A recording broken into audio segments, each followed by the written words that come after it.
हो माग सारखं की माग सारखं माहीत जा माग पडणार नाही असं देताय तुम्ही फोटो देताय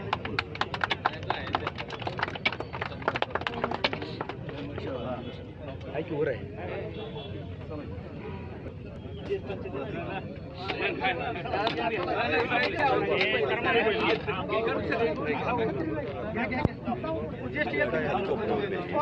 सुभाष नगर कोण ज्येष्ठ राहिले ना इकडे राहिले ते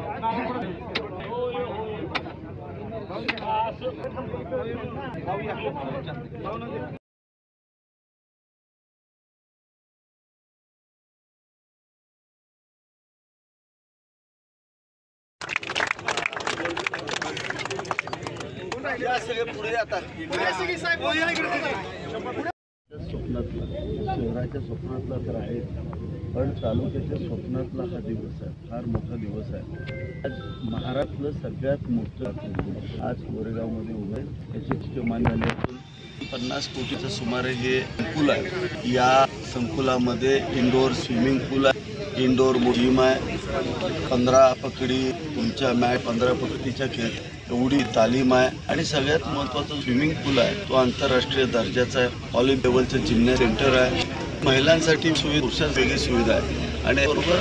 सगळ्यात महत्त्वाचं म्हणजे आज आपल्या अपेक्षित असणारं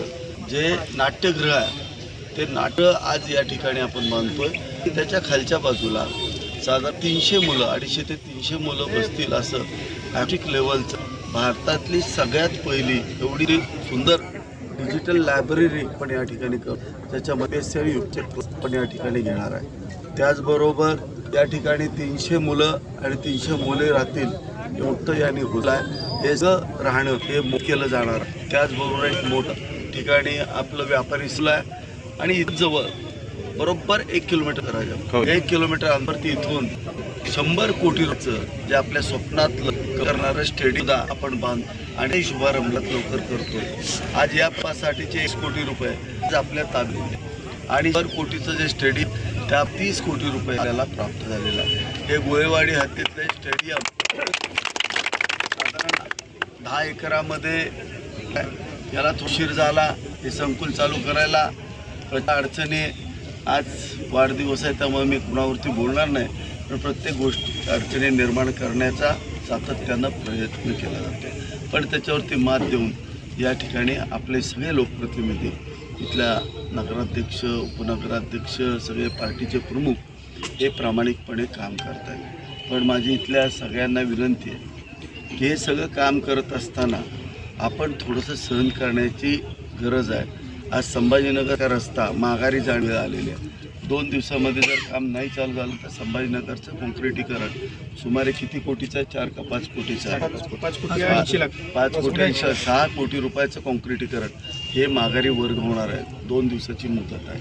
सगळ्यांनी मन लावून काम केलं पाहिजे एवढा निधी आयुष्यात आला नाही एवढा निधी आदरणीय मुख्यमंत्री शिंदेसाहेब आणि देवेंद्र फडणवीस साहेब या दोघांच्याच माध्यमातून जेवढा निधी या कोरेगाव मिळतोय दुसरी महत्त्वाची आपला जो आता चौक त्याच ठिकाणी होणारा 60 कोटी रुपयाला आहे अत्यंत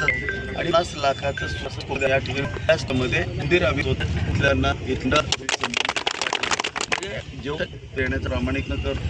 झाला त्याच्या शेजारच्या पॉलिसीदार आणि पंचकृषी हा फार मोठ्या प्रवृत्ती सुविधांनी युक्त होतं तरी आपण सगळ्यांनी रुपये मुद्रा रस्ता खोदल्यानंतर चिखला होणार आहे त्रास होणार आहे पाण्याला थोडा त्रास होणार आहे 67 कोटीची पाणी योजना पण मंजुरी झालेली आहे मग थोडासा प्रत्येकाला त्रास पण एकदा हे सगळं इन्फ्रास्ट्रक्चर उभं राहिलं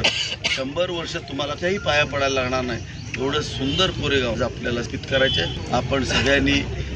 सहकार्य करावं अशी विनंती करतो आणि या उद्घाटन झालं तर